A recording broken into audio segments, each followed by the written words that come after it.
ने प्रत्याशी घोषित किया और आज नामांकन वापसी का अंतिम दिन था और आज फैसला हुआ कि बाप पार्टी से गठबंधन करना है। आज उम्मीद पार्टी को थी कि आप नामांकन वापस लेंगे, नामांकन वापस नहीं लेने के पीछे आपकी क्या वजह रही? देखिए, आप पहले तो सभी आप मीडिया कर्मी का बहुत बहुत स्वागत और अभिनंदन है।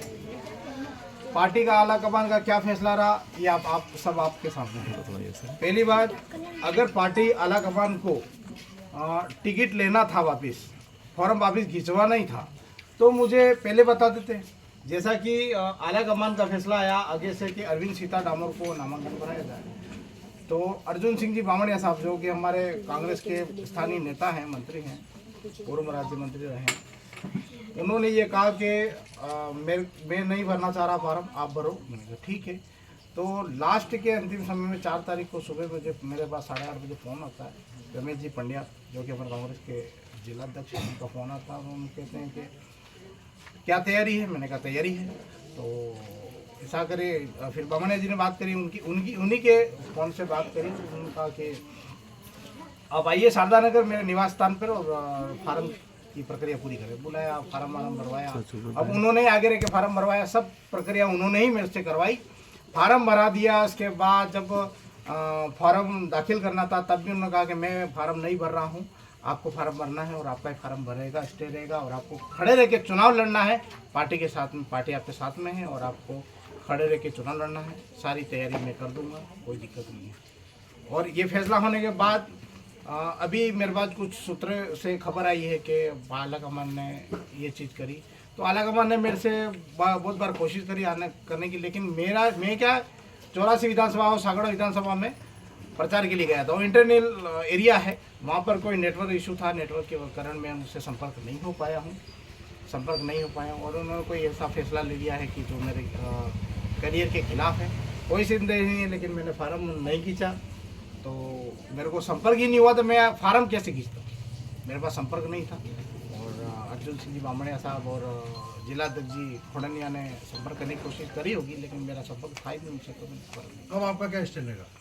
खड़े रहेंगे, पार्टी का सिंबल है हमारे साथ में, पार्टी की छाया है हमारे साथ में और चुनाव लड़ेंगे। आदरणीय राष्ट्रीय अध्यक्ष हमारे मल्लिकार्जुन खड़गे साहब, राष्ट्रीय हमारे युवा नेता राहुल जी गांधी जी, सोनिया जी गांधी, राजस्थान के प्रदेश अध्यक्ष गोविंद सिंह डोटासरा जी, अशोक गहलोत साहब, सीपी साहब, सभी ने मुझे भरोसा देकर ये पार्टी का सिंबल दिया है और मैं चुनाव लड़ रहा हूँ। निस्संदेह पार्टी का सिंबल मेरे साथ में, चुनाव लड़ेंगे। लेकिन चलो माना कि आपको संपर्क नहीं हो पाया, इस वजह से आप नामांकन वापस लेने नहीं आए, लेकिन गठबंधन की बात तो कल रात से ही ट्वीट रंधावा जी ने कर दिया था।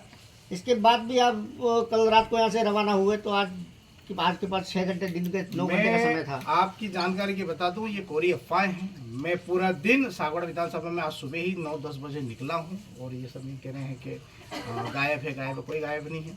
मैं सागवाड़ा और 84 विधानसभा में प्रचार के दौरान मेरा संपर्क उनसे नहीं हुआ और उनका भी मेरे से संपर्क नहीं हुआ है। मैं प्रचार के दौरान आज उनका कहना है कि हम तो बाप पार्टी का गठबंधन किया, उनका सपोर्ट करेंगे, हम कह रहे हैं। वो उनके बयान पे स्टैंड रहे, मैं मेरे बयान पे स्टैंड हूँ। अगर मेरे से फॉर्म विड्रॉल कराना ही था तो ये सूचना मेरे को जिस दिन फॉर्म भरना था उसी दिन कर देते, ताकि मैं फॉर्म नहीं भरता। उस दिन मैं फॉर्म नहीं करता। मुझे क्यों बेवकूफ़ बनाकर अर्जुन सिंह जी बामणिया ने फॉर्म भरवाया?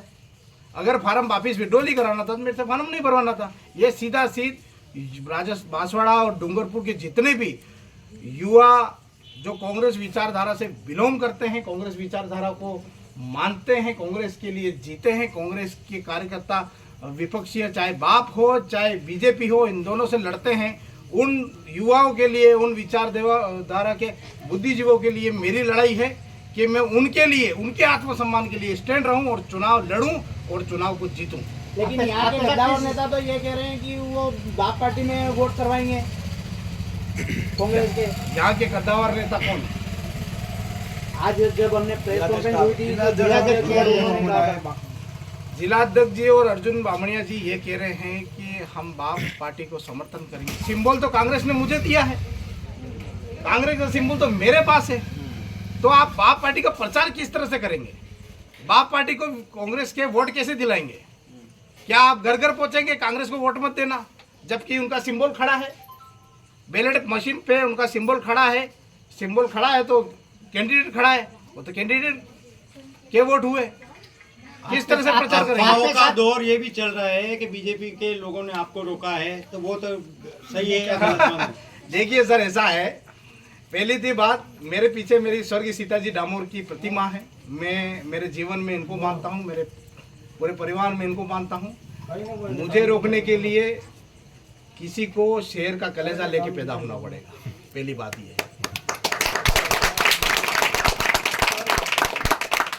आपके साथ किस स्थानीय नेता ने धोखा किया और किस लिए किया? देखिए, मैं सीधी सी बात करता हूँ, जब मुझे अगर विड्रॉ ही कराना था तो अर्जुन सिंह जी और माननीय जिलाध्यक्ष महोदय, इन दोनों को मेरे से फार्म नहीं भरवाना था, किसी और डमी से फार्म भरवाना था। मेरे 17 वर्ष की राजनीतिक कैरियर, मेरी माँ के 40 वर्ष का राजनीतिक कैरियर क्यों दाव पे लगाया इन लोगों ने? क्यों मुझे राजनीति का बलि का बकरा बनाने की कोशिश करी? अगर आज मैं फार्म खींच लेता तो हजारों लाखों युवा जो कांग्रेस की विचारधारा से बांसवाड़ा और डूंगरपुर में पनप रहे हैं, युवा आज पहली बार देश आजाद हुआ, पहली बार बांसवाड़ा डूंगरपुर लोकसभा संसदीय क्षेत्र में युवाओं को मौका मिला और युवा बहुत खुश था, क्योंकि इतना शानदार फैसला हमारे राहुल जी गांधी ने लिया, शानदार फैसला मल्लिकार्जुन जी खड़गे ने लिया, शानदार फैसला सोनिया जी गांधी ने लिया रात को। तो ये चीजें हैं युवाओं के लिए, उन्होंने इतना बड़ा समर्पित कदम उठाया था। तो आज ऐसी स्थिति क्यों पैदा करी स्थानीय नेताओं ने? क्यों ऐसा करा? क्यों युवाओं के साथ भीतरघात करने की कोशिश? और रही बात, बाप की बात कर रहा हूं मैं, बाप का समर्थन बाप ये कहती है कि कांग्रेस पार्टी हमारे साथ आवे और हमारा समर्थन करे लोकतंत्र बचाने में। तो मेरा ये कहना है भारतीय आदिवासी पार्टी से कि अगर लोकतंत्र बचाना है तो क्षेत्रीय पार्टी को राष्ट्रीय पार्टी के अंदर गठबंधन करना होगा, क्योंकि हमारे राहुल जी गांधी जो देश में न्यायिक यात्रा निकाल चुके हैं, उन्होंने 2 यात्रा निकाली, भारत जोड़ो यात्रा और भारत न्याय यात्रा। इस यात्रा में एक ही मैसेज है कि भारत का लोकतंत्र बचाना है, भारत का संविधान बचाना है। उन्होंने इस सब्जेक्ट को लेकर यात्रा निकाली है और लोकतंत्र को बचाना है। तो निसंदेह